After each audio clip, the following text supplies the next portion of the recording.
Larkin ran 15:41, was 8th, an All-American in the NCAA Indoor Championships. Heckle's already run 33:05 at Stanford and also run 15:41. So Heckle and Larkin both run 15:41. Kara Woolnow of Utah, wearing hip 6, has run 15:45 just a few weeks ago at the Stanford Invitational. She's one of the top runners ranked in the country right now. Taylor Rowe of Oklahoma State, wearing hip 7. She's the Big 12 indoor champ in the mile, 5th at the NCAA championship in cross country. This is her 5K debut. Got to keep an eye on her, wearing hip number 7. Wearing hip 8, India Johnson of Colorado, already run 15:50 at the Husky indoor meet this winter. So there's a number of athletes under 16 minutes, including Aubrey Frenethway of BYU. She ran in 15:52 at the famous Boston University indoor track. Wu Ga-hei of China is wearing hip 10. We also have Camila Noe of Montana State, sub-16 runner, was 2nd at the Big Sky Championship. Reina Staziano of St. Mary's, she just came off a 4:17 1500 run at Stanford. This is her 5K debut, so we'll keep an eye on her, wearing hip 12. Wearing hip 13, Mackenzie Caldwell, running unattached. She's a 2:41 marathoner, has also run 16:04 in this event. Gonzaga's Kristen Garcia's run 16:04 as well. And Ava Cohen, another New Mexico athlete in here, had a great career at New Mexico, has already run 15:31 in this event at this meet 2 years ago. She was 13th at the NCAA Championships indoor in this event this winter. So another New Mexico Lobo that we've got to keep an eye on. Flomena Escobar of Alabama, former JUCO champ and an NCAA cross-country All-American for Alabama. And Bogina, Kaylee Bogina, running unattached in there with Julia Howley of Vancouver as well. And at the front right now is Alicia Konizek for On Athletics. She was an Olympian from Poland in the steeplechase. She's going to be doing the pacing duties tonight. And so we'll keep an eye on Konizek and her pace as she leads this field through. It's Covert that is tucked in right behind Konizek. And working at a field that's got to be shooting for under 15:30 probably. We'll look at Konizek's pace. She did a nice job pacing last night. She's a pro, 9:27 steepler running for On. So it's the perfect person to have out there. So Covert right there, she's already run 15:35. You kind of look, it's easy math, 5-minute pace, would be 15:35 basically. So, we'll keep an eye on those 75s, maybe 2:30 at 800 meters. And you got Covert, and then you also have Utah's Woolnow, who ran 15:44 a few weeks ago. So similar to how we were talking about Evan Bates, she's already run the time. So for her, no reason not to go for it here. Frenthway of BYU in the all blue there on the outside. She's run 15:52 indoors. So 2:26. So we're on 15:20 pace. Yeah, Konizek's not messing around, getting this thing going. And you know what? There's about 7 athletes that are like, let's do it. So timeout. That's 15:12 pace. So we are in it here. Yeah, I wonder if she's going to check down at some point. Ava Cohen, you can kind of see her there with the bow on top of her head. The excellent. Yeah, this field may have been better served with 74s. You can see the splintering, but at the same time, the Rabbits got 6-7 runners right there. And a bunch of them have already run 15:40. So right. At some point, you're coming here to see if we can, can we run 15:20? Can we run 15:25? Obviously, a national NCAA mark is already in the books. Maybe it's a U.S. Nationals mark that could be on the table for a number of these athletes. So one thing we haven't talked about a lot this weekend, spent a lot of time on regionals, but not a lot of time on national leaders. So 15:27 is the current national leader by Abby Nichols of Colorado, her time at Stanford. So, she's the only one that's run under, we're at 3:42, so backed off the pace just a little bit. She's the only one that's run under 15:39 this season. So, and we know it's early, and this is 5,000 weekend, right? So So you've got a handful, sorry to interrupt you, Scott, you got a handful of collegiates right there. So there's 5 in the first group. And so this NCAA list is going to be rewritten. Covert, Wolnow, and Cohen. Cohen's had such a great career, scored so many points at the national championships for Coach Franklin at New Mexico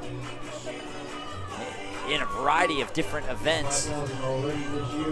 The Israeli has had a great career there, and she's sitting right now in 3rd, obviously not considering Konjak. And Covert, all this talk about how Wetmore's athletes lay off the pace, work their way up, and strike late. You got Covert sitting right in behind the rabbit, which either means she is feeling great and ready to roll today, or maybe is out a little over her skis. Well, she jumped right there off the gun. And so, you know, after 100 meters, she was locked in on the pacer.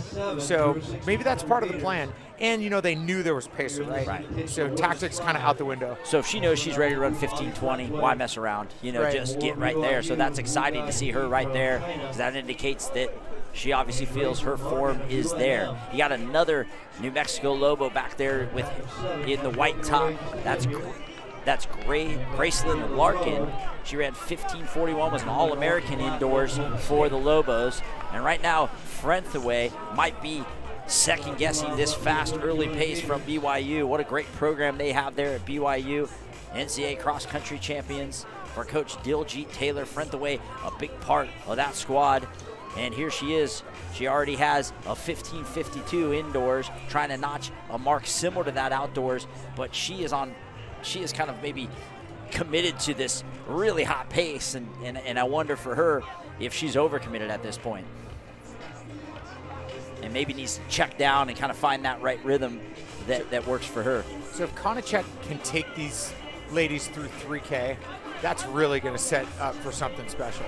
So the longer she can last, as they are now through 6 laps, if she can muster up another 600 meters, I think that's going to make the difference here. You don't want to lose sight of that chase pack. We're going to keep track of what splits they're on, because, I mean, that's a group that's going to be trying to break 16 minutes potentially. Yeah, they're probably on, and we'll check in on some numbers. That's probably the 15:30 group. I mean, this group is so great. Experienced runners, all running the 15:40s before. You got Taylor Rowe back there making her 5K debut, 5th in the cross-country championships. She just went by Fenthway, and she maybe was a little shy with that pace early on, but we know she has the chops to run with those women up there. We'll see if she can maybe bridge back up. She's running really well right now. Taylor Rowe of Oklahoma State sitting in about 6th position. Man, if she can make that connection, you know, she's about 30 meters back of that group. I mean, she's going to have to run like 70 to do it, so it's kind of crazy to think about that. We were just watching men running 70 just two heats ago. So I don't know. It might have been one where she wasn't ready for that pace, and this is one where maybe she'll just hang out in that area, and no harm in running 15:50 today, you know? Look at Covert just in Konjak's shadow. They're coming up 7:40, so there's your halfway point at 7:45. That's 15:30 pace.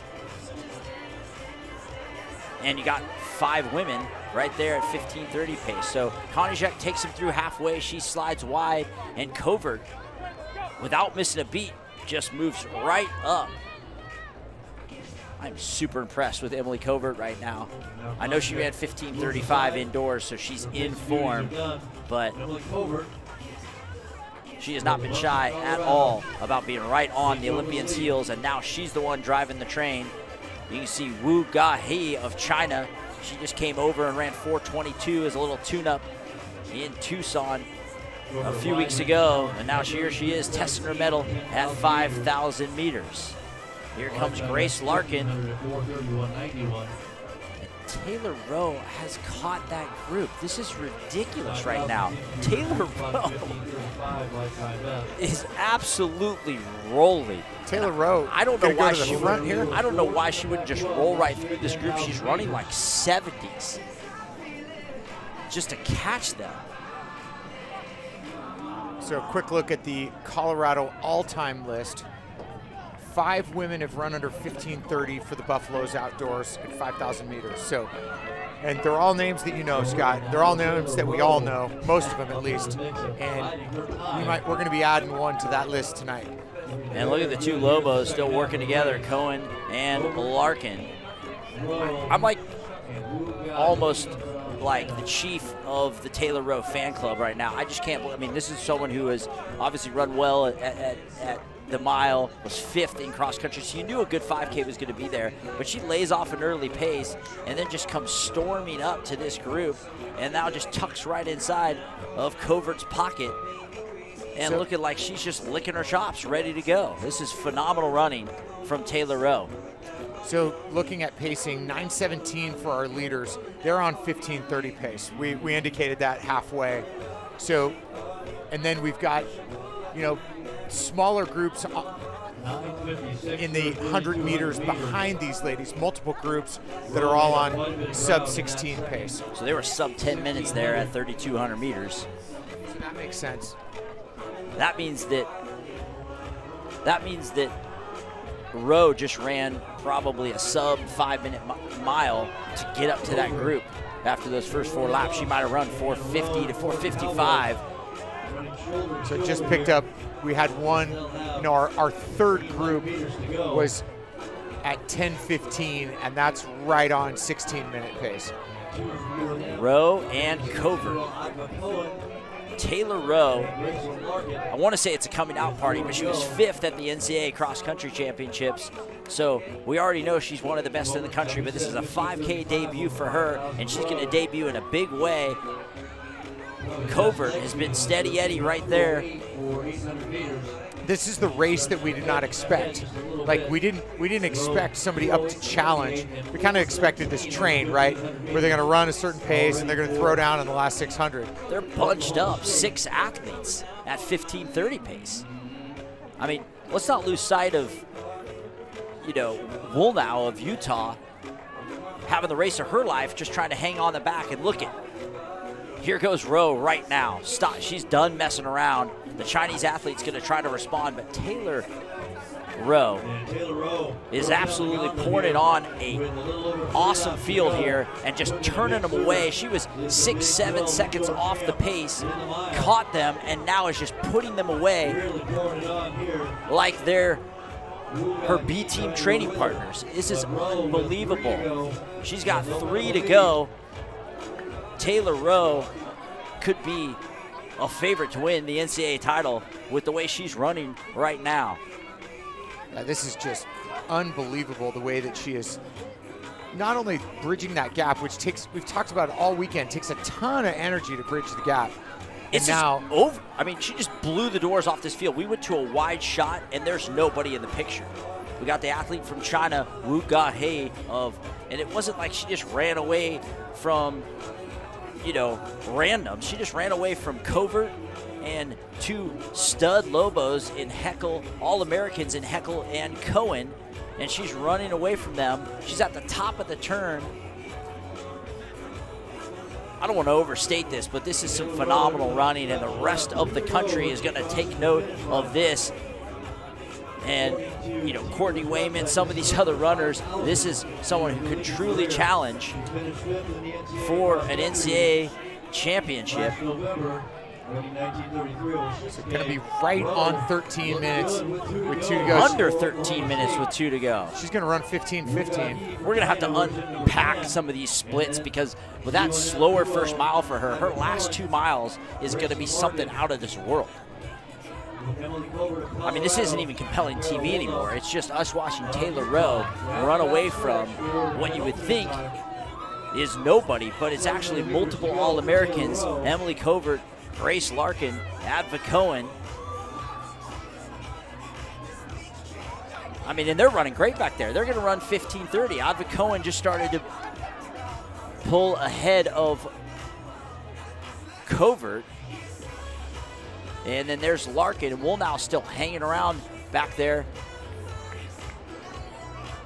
And they're all still running there. You see Woolnow digging. She's got 600 to go, and now on the home stretch for the penultimate time in an outstanding, sublime performance, a run for the ages. Taylor Rowe in her 5K debut is going to most likely dip under 15:20.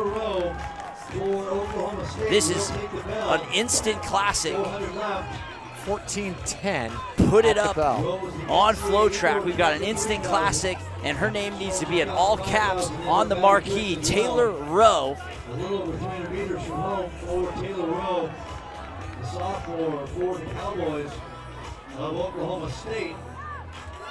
Let's just take this in right now. Taylor Rowe on the backstretch. There's not much more we could say about it, but absolutely surprised. We knew we wanted to keep an eye on her. When she laid off the pace early, we weren't quite sure if she was up to the task of 5,000 meters, but at some point she just turned it on, reeled in that lead pack that was running 15:30 pace, and then just disposed of them. I mean, she's got a shot to run in the teens right here. Yeah, this is her inaugural 5,000 meter race on the track. Yeah, Like I said, the final 2 miles is going to be what's really impressive. Maybe like a 9:45, 9:50 final 2 miles. so Here it is. be sure to Taylor Rowe. remember, this is her debut at 5,000 meters. It's unbelievable. Taylor Rowe, fantastic run. I've probably overstated it at some point. You're sick of hearing it, but there it is, 15:20, and a big finish now for Coven and Covert. Here comes NCAA Larkin leader. Wolves now. Taylor Rowe is the NCAA leader outdoors. She's the NCAA leader, and I think I want to know what her last 3K was. We're going to have to dive into the splits to figure that out. And nearly the entire field is going to break 16 here. Yeah, I'm sorry that we kind of lost sight of a lot of those athletes. It was tough to kind of follow Rowe and everybody else here, but, you know, Cohen's going to run 15:29, a lifetime best. Larkin's going to run 15:29, a lifetime best. You got to think that they came in and they said, hey, we're going to run 15:29. We're going to beat Emily Covert by 10 seconds. We're going to be in good shape. Instead, they're 8 seconds down from Taylor Rowe. Carol Woolnow, 15:40. Excellent run for her. Caldwell, 15:51, the unattached athlete. What about Camila Noe of Montana State? 15:52. That's one of the fastest times we've ever seen in the Big Sky Conference. India Johnson of Colorado, so 2 Colorado buffs under 16 minutes. Emma Heckel, another New Mexico runner, under 16 minutes. We want to pour through these results, but look, we got the men on the track